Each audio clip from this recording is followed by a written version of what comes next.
Chromosomes. Little strands of nucleic acids and proteins are the fundamental genetic instructions that tell us who we are at birth. Most people are born with 46 chromosomes, but each year in the United States, about 6,000 people are born with an extra chromosome, making them a person with Down syndrome. If you've ever encountered someone with Down syndrome, you know that they are some of the kindest, most joyful people you will ever meet. They truly have something extra. My name is Lisa Nichols, and I have spent the last 24 years as both the CEO of Technology Partners and as the mother to Allie. Allie has something extra in every sense of the word. I have been blessed to be by her side as she impacts everyone she meets. Through these two important roles as CEO and mother to Allie, I have witnessed countless life lessons that have fundamentally changed the way I look at the world. While you may not have an extra chromosome, every leader has something extra that defines who you are. Join me as I explore the something extra in leaders from all walks of life and discover how that difference in each of them has made a difference in their companies, their families, their communities, and in themselves.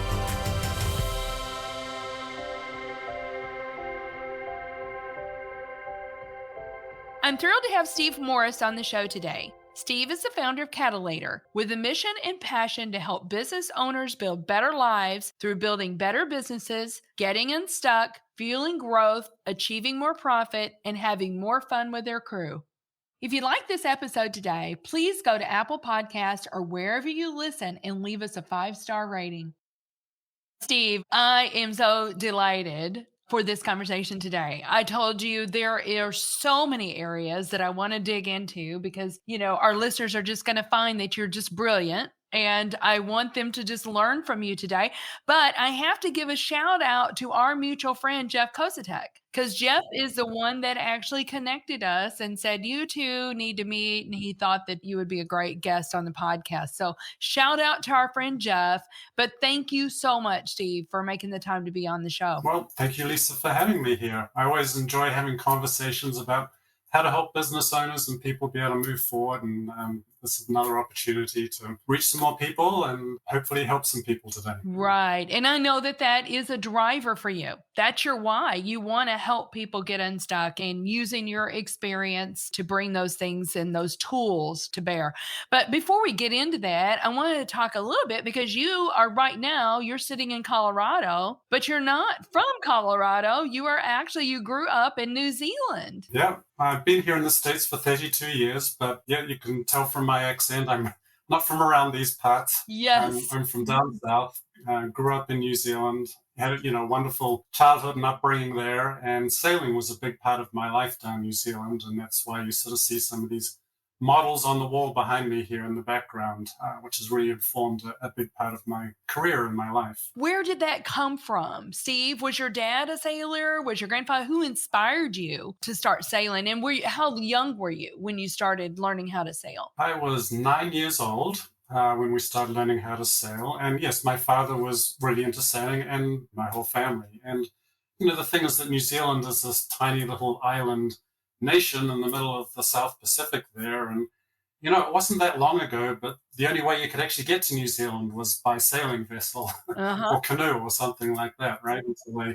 we had planes that, were able to make the distance to fly down there. So sailing is a huge part of the national culture and sport in New Zealand. That's awesome. Well, I know, and we're going to get into this. You ended up sailing, but then you had an engineering mind and you went to engineering school. So where did that come from, Steve? Where did that love of engineering, probably trying to figure out how the sailing vessel worked and that sort of thing, I'm sure, built some curiosity in you at a young age? Yeah, I sort of feel like for me, it was like I've always felt like I was an engineer. I mean, I was one of those kids that used to take apart toys to see what was inside them, or take apart anything I could get my hands on to see how it worked.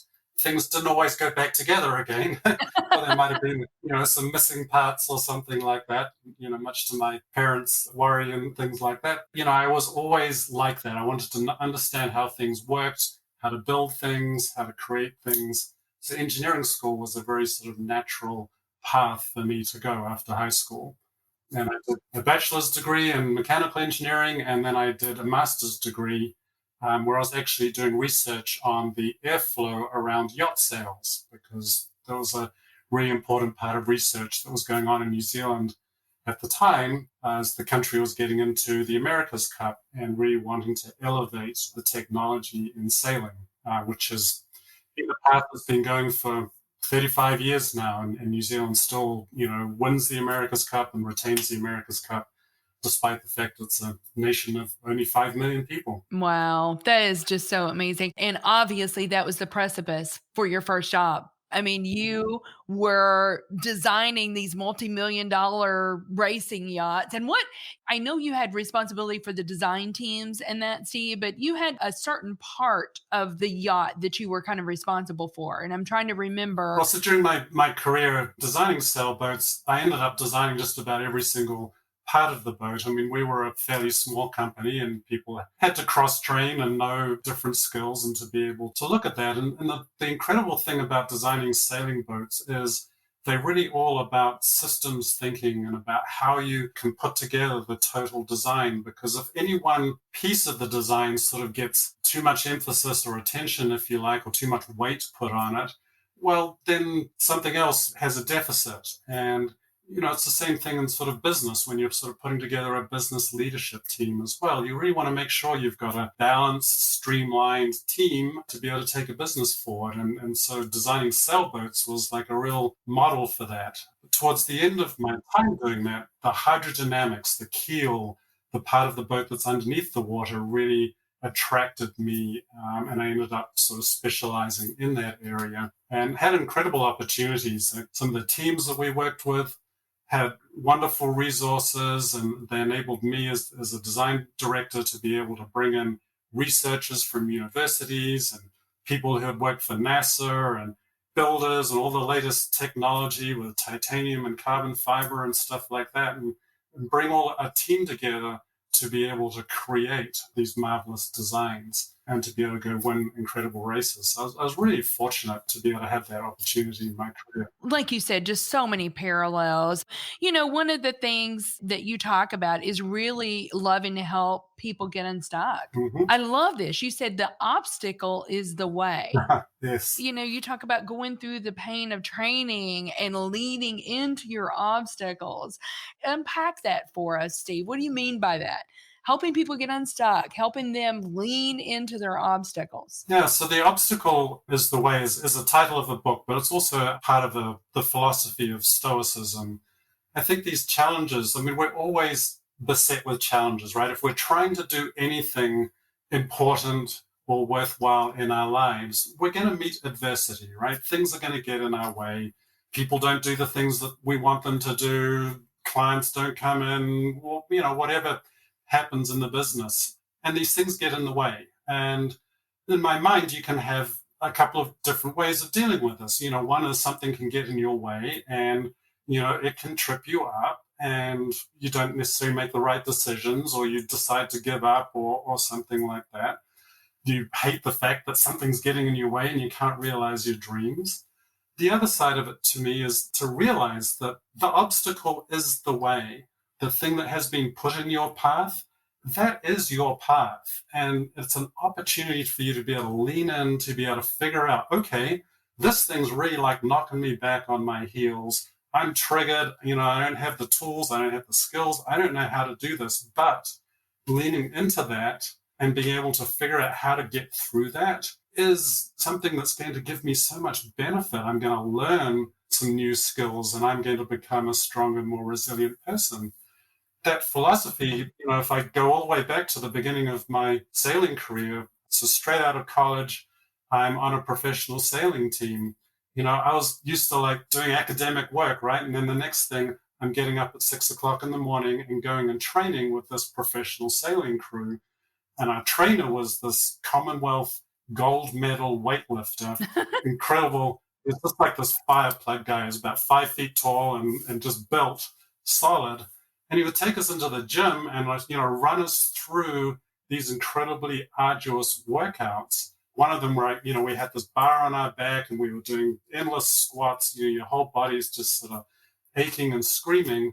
But the point was to like lean into that adversity and to realize, okay, I can get through this. And that sort of training allows us, then as a crew, when we're out on the boat, sailing the boat, and it's a storm and things are breaking and all this stuff's going on, you've got that innate confidence and ability now to know that I can get through this. And it's not going to last forever. I can persevere. I can figure out how I'm going to deal with this situation in front of me. I'm not just going to flip out about it. And then to have that same philosophy and going forward into business, I mean, I see this all the time. I've experienced it in my career, and I'm sure you have too, in running a business. Like, stuff happens. But to the degree that you have that sort of self-control, that confidence, that regulation, but also the attitude like, okay, this is a difficult situation. I'm going to figure my way through this situation, and I'm going to come out better and stronger on the other side. I think that's just such a fundamentally important philosophy for life. I could not agree with you more. And I was thinking about the bar on your back. You don't get stronger without the resistance. And oftentimes we want to get away from the resistance. We say, make it go away. But if you didn't have the bar on your back, I mean, you're not going to build your quads. You're not going to build your body the way you need to, right? So, I read one of your blogs and you called it a game plan for resilience, Okay. Mm-hmm. the resilient entrepreneur framework. And you've got several different steps there. So can you just touch on a few of these things, the resilient entrepreneur framework? Yeah, so I wrote that probably, I guess, a while ago when we're in the middle of the pandemic, right? And so everybody's sort of trying to figure out, like, how are we actually supposed to be taking our businesses forward when everything's changed? And as you talk about in reading that blog, it's sort of, there is so much that we keep in our heads and all this stuff spinning around, and you're waking up at 2 o'clock in the morning with the hamster wheel going, the 1,000 RPM, right? So what can you do about that? Well, there's tools and techniques that help you deal with that. And one of those things is get a list of, a blank sheet of paper, make a list of all of the stuff that's getting in your mind, that's getting in the way. I just love the psychological aspects of this, like writing with a pen on paper, really helps your brain be able to sort of connect into those ideas and get them out onto a piece of paper. So then I work with leadership teams with the same thing, because sometimes business is running so quickly and fast, and this person's going here and the phone's ringing and everything like that. So tools and techniques for being able to help business leadership teams be able to become more resilient and deal with these issues is to have an issues list. And this is a major part of the entrepreneurial operating system framework that I work with my clients. We get a list, get everything written down, and create a culture in the whole organization where people feel safe and free to be able to write down the obstacles, the impediments, the things that are getting in the way.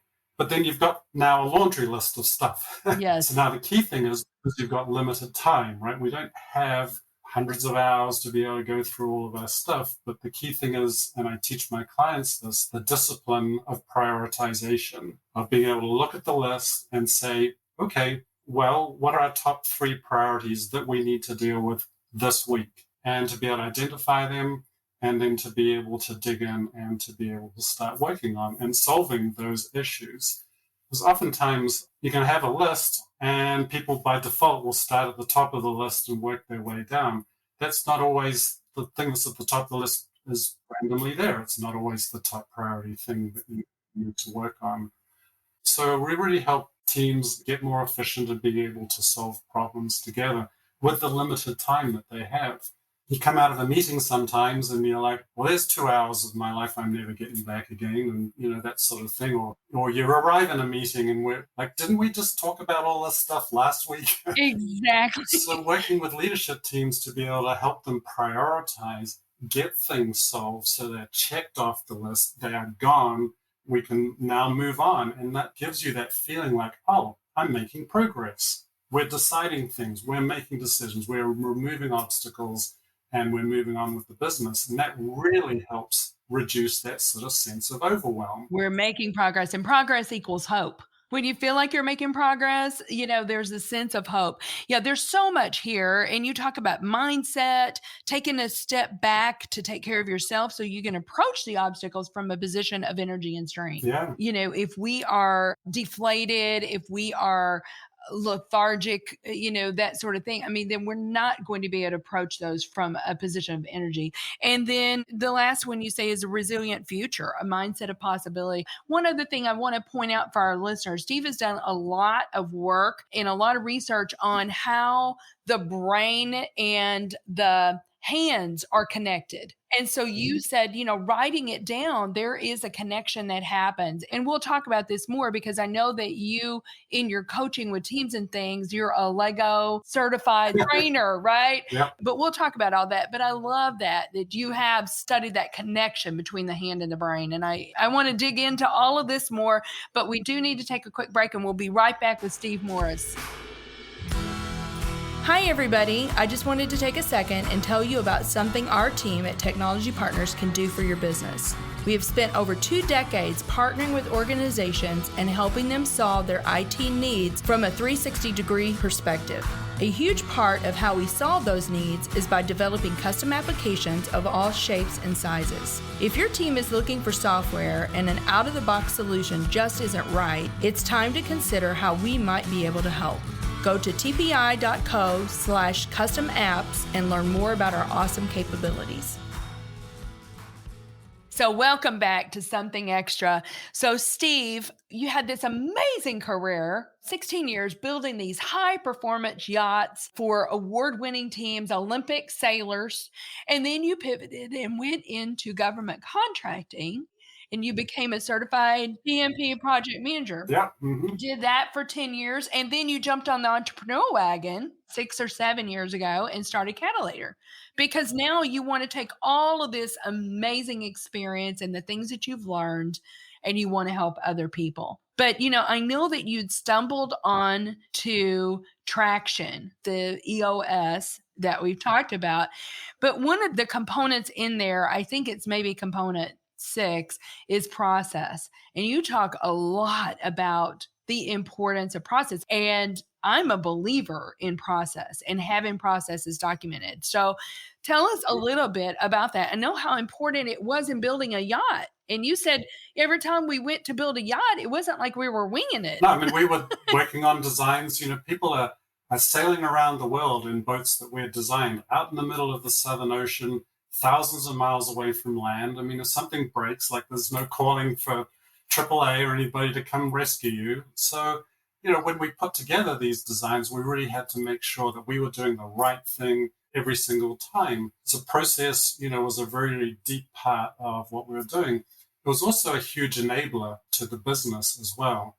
When you document your processes, you can get consistency in your business, which allows you to scale. I think we had a competitive advantage that because we had our processes documented, when a new client came in, we were very quickly able to, map out a design, sort of conceptualize it, figure out what it was going to cost and all of those sorts of things, because we had taken the time to be able to figure out like what our processes were. And now, that's a huge motivator for me when I'm working with my clients with the entrepreneurial operating system. As you were saying, the process component is one of the key components in the EOS model, because when you work to get your processes documented, as I said, you can get consistency in the organization. You get the important stuff done the right way and the best way every single time. And when you can get that happening, magically, it makes your whole business easier to manage, right? Because people aren't kind of running off in all sorts of different directions and doing it this way and doing it that way and making it up just because I felt like it this morning. Get rid of all that stuff. The important stuff in your business, document it. And one of the techniques that we work with our clients on is we call it a 20/80 approach. So instead of, thinking like, oh my gosh, I've got to sit down and document all the steps and all my processes, and that's overwhelming to a busy business owner and leadership team. So we take a 20/80 approach. You document the 20% of the steps that get you 80% of the process mapped out. No one's going to read a 700-page standard operating procedure manual. Right. If you get a sheet of paper and say, here's what you need to do to get this process right, now the team can be more aligned about what they're doing. The other important part about it, and once again, this also comes back to my experience, as a designer, is you've got to make sure everybody who touches your core processes, who's involved with them, has been properly trained, right? And knows the right way of doing things. So that's another thing that we work on with our clients, making sure that, well, don't just put the effort into documenting your processes and put it on the shelf and walk away. Use it. Make sure people know about it. Train people so that they know the right way of doing things, and so they feel better that they are following the process. They know what's going on. As I said, that now allows your business to become easier to manage. It's more fun. It actually creates time. I mean, so many entrepreneurs just feel like time is your most precious resource, right? Time is this limited thing. And unfortunately, sometimes you come in on one of those days and it's just like one thing after the next, after the next, after the next, besets you and things like that. And so it's always sort of scrambling around in that quadrant one, important, urgent quadrant. But once you start sort of like, investing this time and documenting your processes and training people so they know the right way of doing things, now you as a business owner and as a leadership team have more time to concentrate on the things that you need to concentrate on, which is, where's the business going? Yes. Not putting out fires. I should be, looking forward into the future and figuring out what are our next steps. So that's part of really like, creating this organization and this framework, this operating system in the business means getting people doing the right stuff, the important stuff, the best way every single time, and freeing up, the leader of the business to be able to do their job. Probably some of the resistance that you get is time. Yeah. Saying, well, I don't have time. But this, to me, is a case in point of slowing down to speed up. Absolutely. Once you get those processes documented. And the other point that I want to make, it doesn't mean, again, that you document that process. You're continually honing the process, right? You're continually improving, making it better, making sure that you're going back to those documented processes and going, is there a better way? Is there something that a step that we could possibly delegate to someone else? I mean, you're constantly refining it. Okay, so I want to move into this because I find this really fascinating. You talk about this mindset of a maker and maker empowerment. And you and I both have heard this, Steve, and I've said it myself. I can't think of anything creative. I'm not a creative person. We've all got those friends out there that the ideas are just, just flowing all the time, right? If you can build up your curiosity, and I feel like sometimes as we get older, we lose a little bit of that. Like you said, when you were 9 years old, you were taking things apart. You were curious. You wanted to know, how do things work? And I feel like sometimes as we get older, we lose that awe in the wonder of that. But I know you've worked a lot with students and all kinds of things. So give me your mindset on the maker mindset. It's such an incredibly important concept to me. Working with businesses and leadership teams for a start, right? I mean, every business needs to be creative. You need to keep innovating and creating to stay ahead of the competition and figure out where things are going. But the environment is moving so fast too, right? I mean, there's new technology, AI, all of these sorts of things are coming in, and how are they going to affect your business model? And I see people shrinking back from that and like, I don't understand this technology. Like, I don't know how to deal with it. It's a mindset issue. And, my philosophy is, well, yes, you can engage with it. There's pathways and there's frameworks to be able to do that. And then I backtrack from all of that, then I go and look at younger people and, kids in school and things like that. And there's this incredible curiosity. But people say all sorts of things about our education system, but, it's a system about learning stuff and regurgitating it, which, fits into creating people that industry needs. Got it. But it also, there's sometimes this curiosity kind of gets a little bit stamped out along the way. Like a teacher or an adult might make a comment to a child, like, well, you could have tried harder with that. Or, if you knew how to paint, this painting would look better or something. And it just, there's a little wound. Color in the lines. Color inside the lines. There you go. And that causes a little wound to me, and that idea of the, psychological wound that somebody says, well, I'm not going to venture out now. And, we need people in our businesses who can actually think a little bit about, coloring outside the lines. I mean, we've talked about documenting processes and doing things the right way and the best way, but we also need to have people look at those processes and be able to say, maybe there's a better way of doing things here. Or to be able to look out at this new technology that's in the environment out there around the business and figuring out, like, how might we incorporate it in there. So you got to have this pathway. To me, is having that curiosity, but the key thing is being willing to fail. And this is what something I used to teach kids. I'll teach anybody about this, but fail to me means first attempt at initial learning. That's what FAIL says, first attempt at initial learning. I love that. And so it just means, okay, I tried something and it didn't work.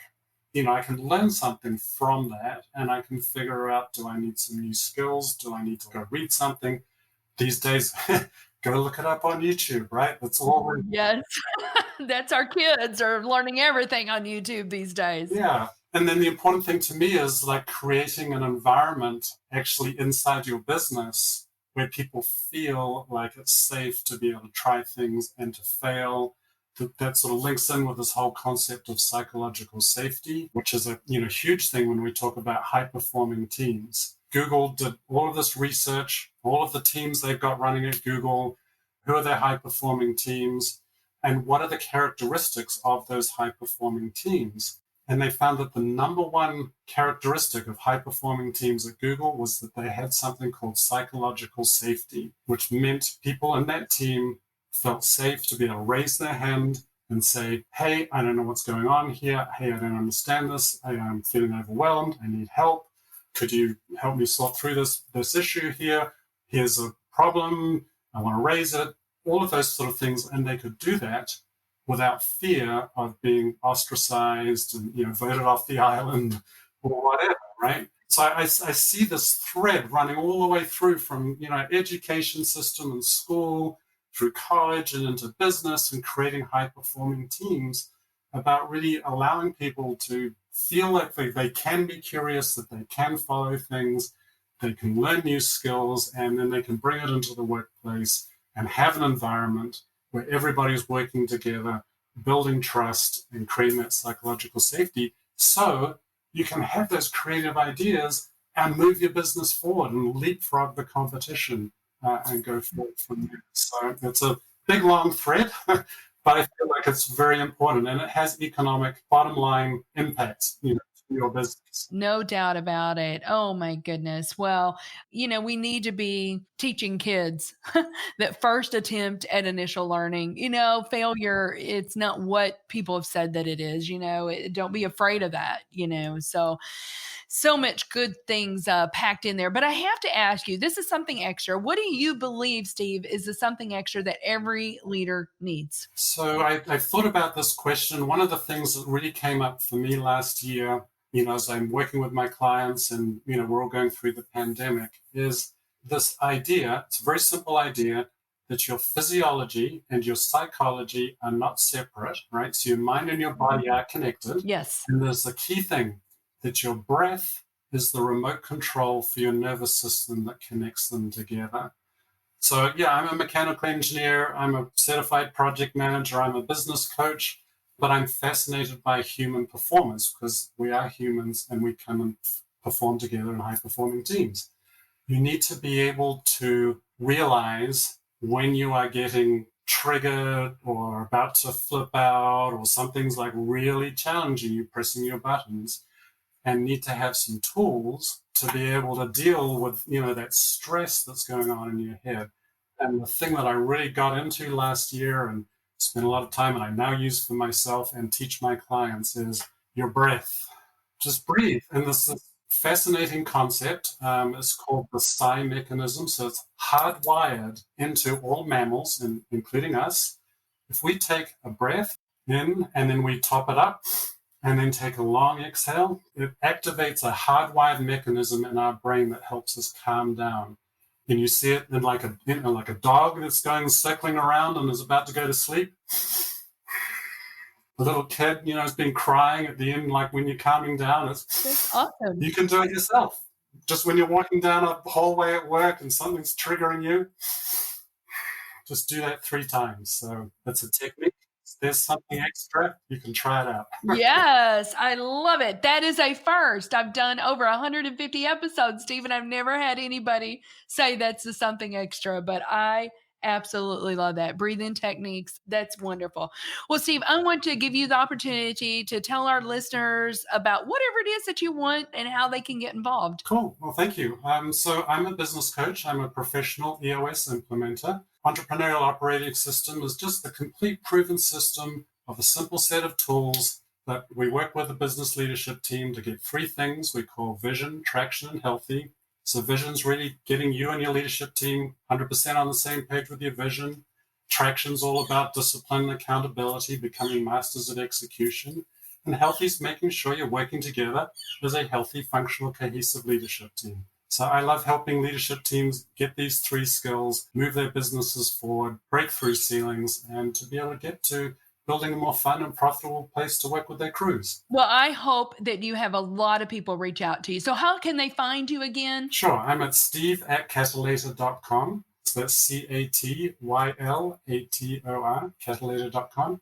Reach out. It's also my website at catylator.com. And I'm on LinkedIn at Stephen A. Morris. Always happy to have a conversation. Awesome. Very good. Well, Steve, hey, thanks again for being on the show today. This episode is packed with so many good tools and words of wisdom. So I know that's going to impact our listeners. So thank you so much for being on the show today. Well, thank you, Lisa. Thanks for having me. I really appreciate it. And yes, I hope that it brings good value to the people on your podcast listening to it. I know it will. Thank you for listening to today's show. Something Extra with Lisa Nichols is a Technology Partners production. Copyright Technology Partners, Inc., 2019. For show notes or to reach Lisa, visit tpi.co/podcast. Don't forget to leave a review on Apple Podcasts, Google Play, or wherever you listen.